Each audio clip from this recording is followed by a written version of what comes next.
Ignition sequence starts. 6, 5, 4, 3, 2, 1, 0. Liftoff. We have a liftoff.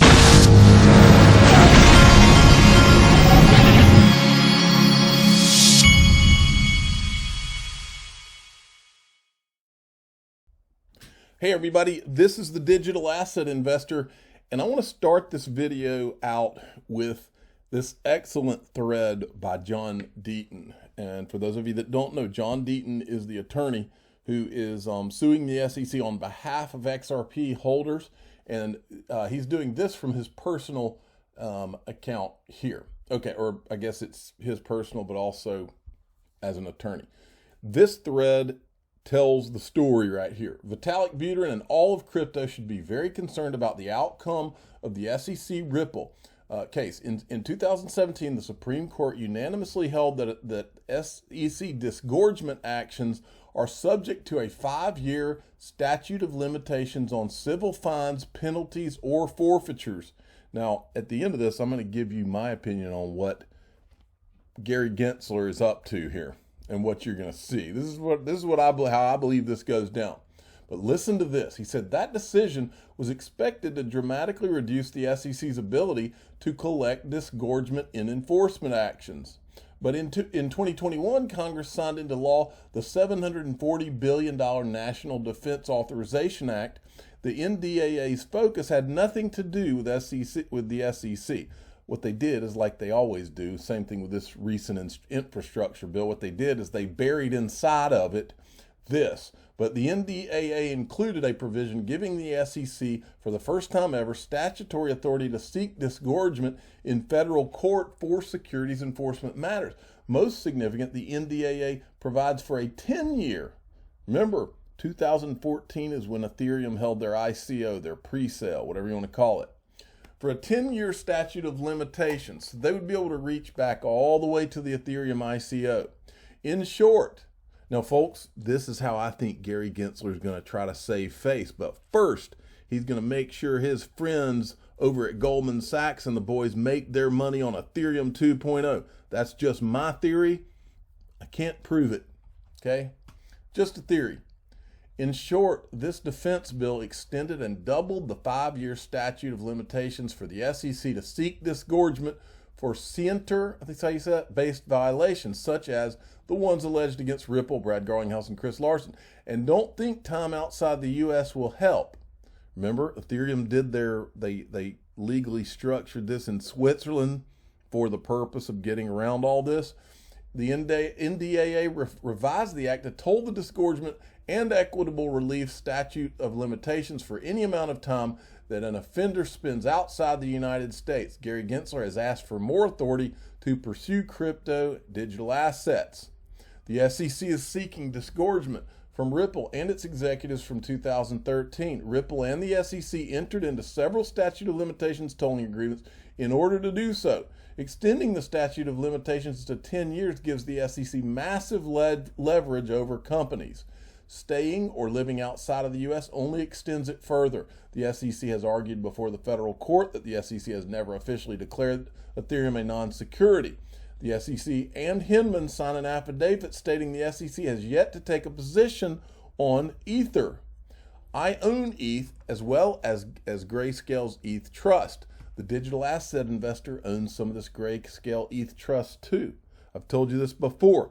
I wish only good things for Ethereum.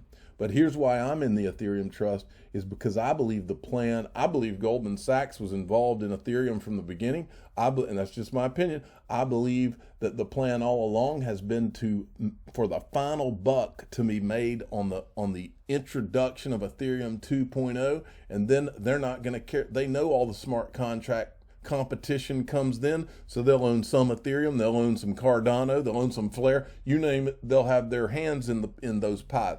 But I believe Ethereum 2.0, the run-up, was always the plan. And I don't think that the Gary Genslers of the world are ignorant of these things. Now remember how these people operate. Whether it doesn't matter who it is, J.P. Morgan, Goldman Sachs, the way they all operate, and we can show you the articles, is Bad behavior is done, and then they get a big whopping fine. They make $3 billion, they get fined $1 billion. The headline is shown that they got fined $1 billion, and they don't focus on the fact that they made $3 billion. You see how this works? Same thing here. If they've made all this money on Ethereum, all these guys, they've made all this money on Ethereum, and then on the run up to Ethereum 2.0, the Ethereum marketing machine kicks in, they make bukus of money on the introduction of here's Ethereum 2.0. It's already running up right now, folks. On the run up, Ethereum 2.0, and then they're out.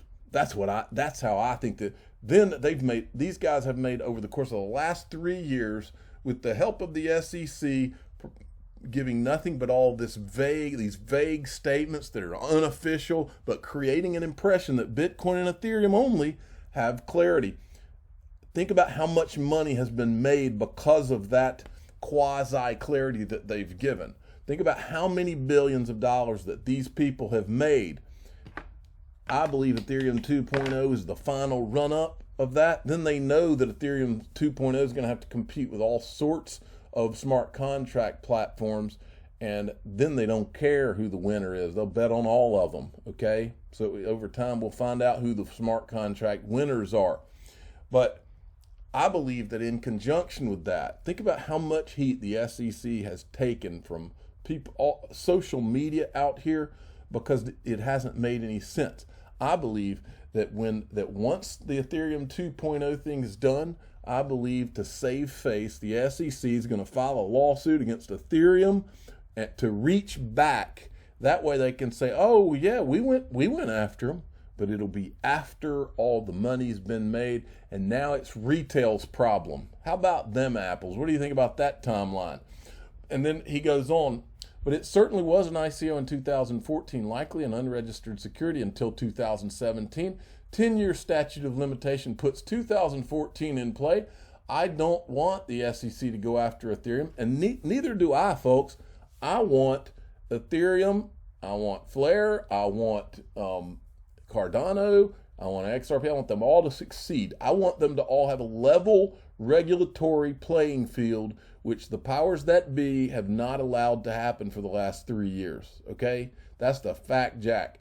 There's a reason it hasn't been allowed. All right, so then John Deaton retweets this that I showed from the Bitcoin conference. This is Vitalik. We had been hoping to launch our pre-sale on February 1st. So this is the way to get into Ethereum financially, which would be that we would be selling Ether at a rate of 2,000 Ether for 1 Bitcoin, and Ether would become the internal currency of the Ethereum network. So you would be able to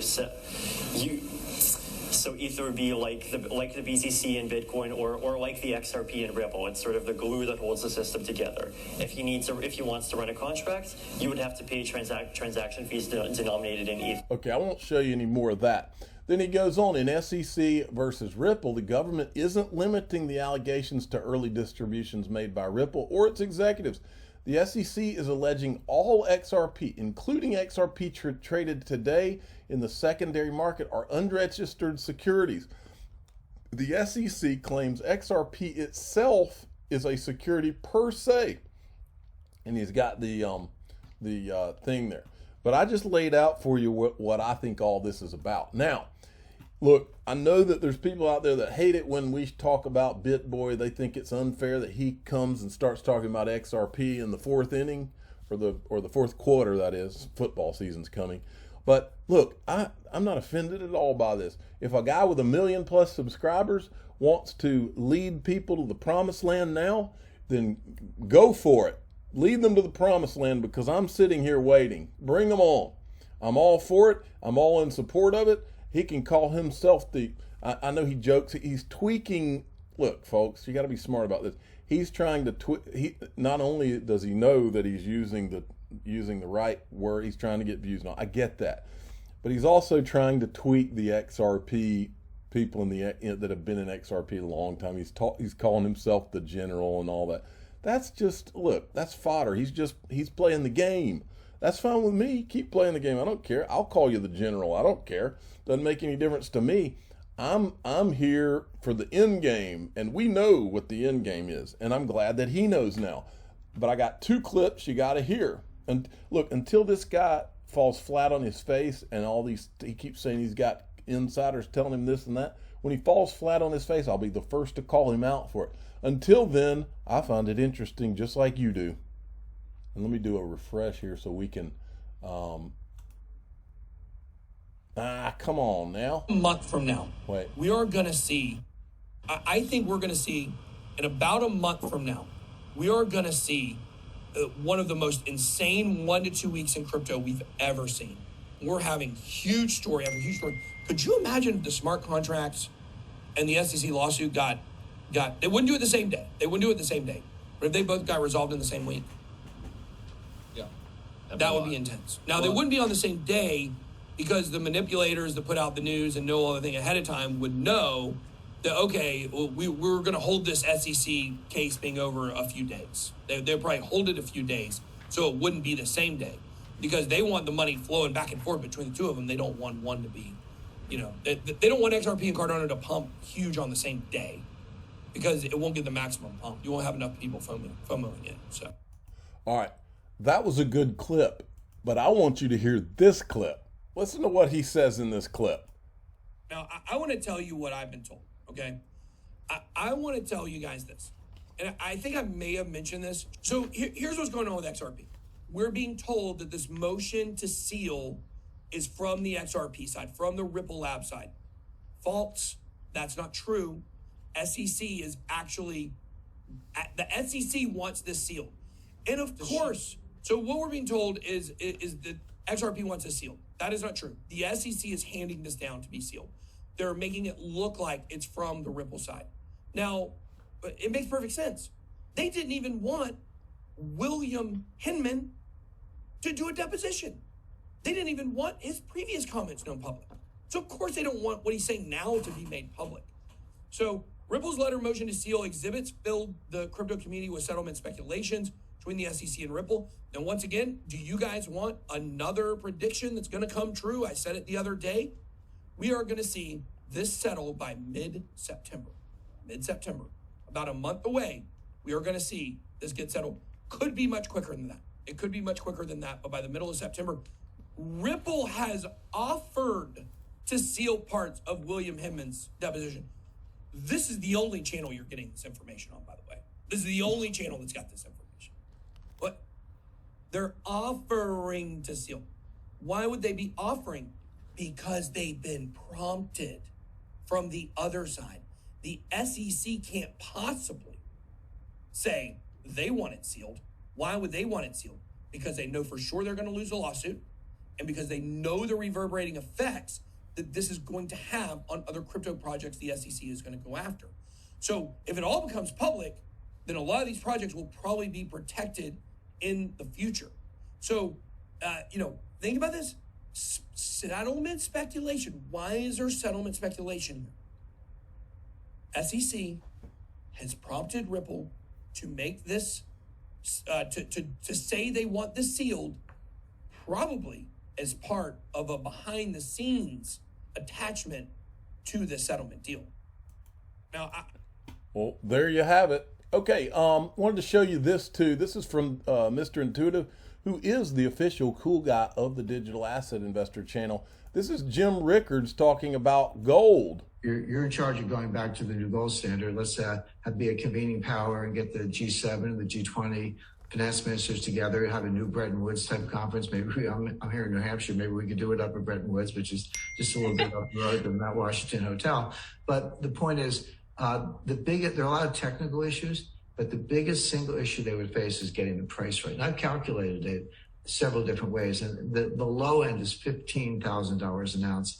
That's one of the reasons I make that my forecast, because we might have an orderly process, the kind I just described, where you convene the session, get G20 finance minister, and you do it right.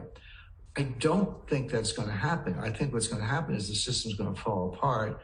There's going to be a panic-style loss of confidence in not just dollars, but euros and yen and all central bank command currencies. And they're going to have to do it on an emergency basis. So you're going to get there either way. But the number one question is what's the price? Yes, that is the question. Hey, I wanted to show y'all this. This was on Ripple's website. I was on the website and their frequently asked questions. It says, how do I buy Ripple stock? Ripple is not a publicly traded company. That is correct. But linkto.com, you can get Ripple equity. It's sold out right now, but they're not sold out right now. They've got a little bit, they got some Uphold, they've got some Kraken, and they've got some Linkto left. All these blockchain related equities are going pretty quick on here, so you got to kind of grab them while they're hot. But anyway, I just wanted to make you aware of that and make Ripple aware of that. Technically, yes, not a publicly traded company, but you can get private equity on linkto.com. They're one of my sponsors, and I am one of their customers. I'm the digital asset investor. I'm not an investment advisor. This is for entertainment purposes only. Please subscribe, hit the like button, tell your friends and family to go check out Linkto, linkto.com. They have Uphold. I love the Uphold private equity angle. I bought some of that myself.